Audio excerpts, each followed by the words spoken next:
Welcome back to study point. तो इस video lecture में हम डिस्कस करेंगे BA 6 सैम हिस्ट्री पेपर 1 की यूनिट हमारी 6, ठीक है। ये यूनिट 6 का ये सेकंड पार्ट है। जैसे कि फर्स्ट पार्ट में हमने किस मिशन को डिस्कस किया था, जो कि मैं ऑलरेडी अपलोड कर चुकी हूँ। एंड यूनिट 1 से लेकर 6 तक की मेरी मतलब जितने भी नोट्स, जितने भी वीडियोज़ हैं, वो सभी मैं अपलोड कर चुकी हूँ। टेलीग्राम पर आपको सारी PDF मिल जाएंगे और वीडियोज़ के जो लिंक हैं वो आपको डिस्क्रिप्शन बॉक्स में मिल जाएंगे। अदरवाइज चैनल पर प्लेलिस्ट क्रिएटेड है, वहाँ से आप देख सकते हैं, ठीक है। तो इस वीडियो में हम डिस्कस करेंगे कैबिनेट मिशन, ठीक है। बहुत ही ज़्यादा ब्रीफ में हम इसको करेंगे, मतलब मुश्किल से आपका ये 5 से 6 मिनट का वीडियो होगा, जिसमें कैबिनेट मिशन के उद्देश्य क्या थे, क्या इसके प्रस्ताव थे, वो सारी चीज़ें हम बहुत ब्रीफ में देखेंगे, ठीक है। देखिए, मैं ये चीज़ पहले आपको क्लियर कर देती हूँ कि आंसर राइटिंग में ये जो वीडियो है वो आपको बहुत ज़्यादा हेल्पफुल नहीं रहेगा। ये केवल रिवीजन पर्पज़ से है। आंसर राइटिंग या जो कैबिनेट मिशन का डिटेल्ड वीडियो या डिटेल्ड नोट्स हैं वो टेलीग्राम पे आपको मिल जाएंगे, वहाँ से आप डाउनलोड कर सकते हैं। क्योंकि आपके एग्जाम्स में बहुत कम टाइम है, तो उसी चीज़ को ध्यान में रखते हुए ये वीडियोस बनाए गए हैं। पॉलिटी की वीडियोस भी इसी तरीके से आपको मिलेंगे कि आप सारे यूनिट्स को कम से कम टाइम में रिवाइज कर सकें, ठीक है। तो बात करते हैं कैबिनेट मिशन, जो कि फरवरी 1946 में इंडिया आया था, ठीक है। तो देखिए, फरवरी 1946 में एटली सरकार ने इसको भेजा था। मिशन कैबिनेट मिशन था और जिसमें कि 3 सदस्य थे, ठीक है। अब सदस्य कौन कौन है वो इम्पोर्टेंट है आपके लिए, और जिन भी यूनिवर्सिटीज़ में MCQs आते हैं उनके लिए तो ये बहुत इंपॉर्टेंट है। भारत के जो राज्य सचिव थे उस समय पैथिक लॉरेंस थे। व्यापार बोर्ड के जो अध्यक्ष हैं स्टेफर्ड क्रिप्स थे। उसके अलावा जो एडमिरल के प्रथम लॉर्ड हैं एवी अलेक्जेंडर, ठीक है। ये 3 इसके मुख्य सदस्य थे। तत्कालीन जो वाइसराय हैं लॉर्ड वेवल, वो भी इसमें शामिल थे, लेकिन आधिकारिक सदस्य वो नहीं थे, ठीक है। अब कैबिनेट मिशन के उद्देश्य क्या थे, तो भारत के लिए संविधान निर्माण पर भारतीय नेताओं के साथ समझौता करने के लिए ये मिशन भारत आया था। भारत की संविधान सभा का निर्माण करने और भारतीय राजनीतिक दलों के लिए कार्यकारी परिषद का निर्माण करने। मेन जो इसका फोकस है वो संविधान निर्माण की प्रक्रिया को लेकर है, ठीक है। कैबिनेट मिशन का आगमन या उसके प्रस्ताव देख लेते हैं। 26 मार्च 1946 को ये मिशन दिल्ली पहुंचता है। मिशन से यहाँ पे मतलब है ये 3 सदस्य, ठीक है। और इसने अंतरिम सरकार या नए संविधान का मसौदा तैयार करने के सिद्धांत पे मतलब चर्चा ही की। काफ़ी सारी मीटिंग्स यहाँ पे हुई, जिसमें कांग्रेस के काफ़ी सारे लीडर्स थे और भी कुछ हमारे पास रीजनल जो पार्टीज़ थी उनके लीडर्स थे। इसके अलावा कांग्रेस और मुस्लिम लीग भी यहाँ पर थी, जिन्होंने भारत की एकता और विभाजन के मूल मुद्दों पर समझौते पर मिशन से बातचीत की और 1946 में अपना स्वयं का समाधान यहाँ पे इन्होंने प्रस्ताव दिया, ठीक है। अब देखिए, मिशन के प्रस्ताव हम देख लेते हैं क्या क्या थे और उनमें से क्या क्या चीज़ें बाद में इम्प्लीमेंट हुई वो भी हम देखेंगे।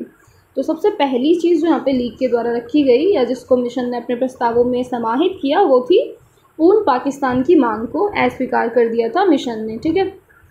पाकिस्तान के गठन में बड़ी गैर मुस्लिम आबादी शामिल होगी, जिसमें उत्तर पश्चिम में 38% और उत्तर पूर्व में 48% है। प्रांतों को 3 समूह में बांटा गया। पहला ग्रुप A रखा गया, जिसमें कि मद्रास, मध्य प्रांत, यूपी, बिहार, बॉम्बे और उड़ीसा को रखा।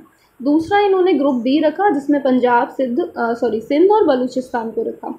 तीसरा ग्रुप C, जिसमें बंगाल और असम को रखा गया। तो ये मिशन के प्रस्ताव थे। अब इसके अलावा लीग के क्या प्रस्ताव थे वो आप जानते हैं। मुस्लिम लीग चाहती थी एक अलग पाकिस्तान या एक अलग स्वायत्त राज्य की मांग चाहती थी, जिसको इस कैबिनेट मिशन ने नकार दिया था, ठीक है। इसके अलावा दूसरा जो इनका प्रस्ताव था वो प्रांतीय खंड, संघ स्तर और त्रिस्तरीय कार्यपालिका और विधायिका का निर्माण था। इसके अलावा प्रांतीय विधानमंडल और अनुपातिक प्रतिनिधित्व के माध्यम से संविधान सभा का चुनाव करना था। तीसरी चीज़, संविधान सभा में 389 सदस्य हों, प्रांतीय विधानसभा में 292 हों और इसके अलावा मुख्य आयुक्त में प्रांत 4 और रियासतों में 93 सदस्य भेजे जाएंगे।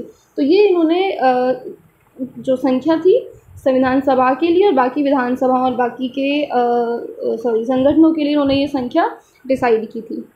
इसके अलावा देखिए, काफ़ी प्रस्ताव यहाँ पे दिए गए थे, जैसे कि समूह ABC के सदस्यों को प्रांतों के लिए संविधान तैयार करने का काम, जो इन्होंने ये ग्रुप्स बनाए थे।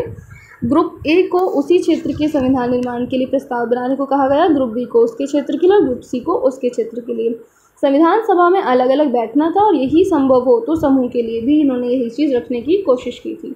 संपूर्ण संविधान सभा और संघ संविधान का जो मसौदा है वो तैयार करने के लिए इनको बुलाया जाएगा और एक केंद्रीकृत कमान, रक्षा, संचार, बाहरी मामलों की प्रभारी भी होगी। इस पर भी इन्होंने चर्चा की। भारत का जो ढांचा होगा वो संघीय स्तर का होगा। प्रांतों को पूर्ण स्वायत्तता और अवशिष्ट शक्तियाँ भी दी जाएंगी और जो रियासतें हैं वो अब ब्रिटिश सरकार की सर्वोच्चता के अधीन नहीं होंगी। तो काफ़ी कुछ चीज़ें यहाँ पे भारतीयों के पक्ष में थी। पहले आम चुनावों के बाद एक प्रांत किसी समूह को छोड़ने के लिए स्वतंत्र होगा। 10 वर्ष के बाद एक प्रांत समूह या संघ संविधान पर पुनर्विचार करने के लिए मतलब स्वतंत्र होगा। ठीक है। इस बीच संविधान सभा को एक अंतरिम सरकार बनानी थी। तो एक तरीके से भारतीय जो लीडर्स थे उनके लिए चुनौती भी थी, बट जो ये मिशन था ये भी विफल रहा। अब इसकी विफलता के कारण क्या थे कि इसमें धार्मिक आधार पर बहुत ज़्यादा कह सकते हैं बंटवारा किया कि जो कांग्रेस है, कांग्रेस प्रांतों को हिंदू मुस्लिम बहुमत के आधार पर इन्होंने समूह में बांट दिया। दूसरी चीज़, मुस्लिम लीग प्रस्तावों में बदलाव नहीं चाहती थी। देखिए मुस्लिम लीग की जो मांगी थी ना, उनको इस मिशन ने पूरे तरीके से नकारा। तो ये एक रीज़न था कि मुस्लिम लीग के प्रस्तावों पे कोई भी बातचीत नहीं की गई और मुस्लिम लीग ने फिर क्या किया, मिशन के प्रस्तावों को नकार दिया कि वो जो भी प्रस्ताव लीग के थे वो उन पर अड़े रहना चाहती थी। योजना अस्वीकार होने के बाद में जून 1946 में नई योजना आई जिसने भारत के 2 भागों में बांटने का प्रस्ताव रखा। ठीक है, एक तो हिंदू बहुल भारत, दूसरा मुस्लिम बहुल भारत, जिसको बाद में पाकिस्तान के नाम से जाना जाता है। अब इस योजना को कांग्रेस ने स्वीकार तो नहीं किया, लेकिन हालांकि बाद में इसके लिए भी हम देखेंगे अलग से एक संगठन की व्यवस्था की जाती है। वायसराय ने 14 लोगों की बैठक बुलाई थी जिसमें 5 लोग कांग्रेस से थे, 5 लोग मुस्लिम लीग से थे, बाकी जो लोग थे वो सिख, पारसी, ईसाई, अनुसूचित जाति और जनजाति से एक एक सदस्य था। ठीक है। देश में सांप्रदायिक दंगे बहुत ज़्यादा भड़क गए थे इस मिशन के आने के बाद से, इसके प्रस्तावों को सुनने के बाद में। कलकत्ता में पहले ही दिन 5000 लोगों की मृत्यु हो गई थी इन दंगों की वजह से।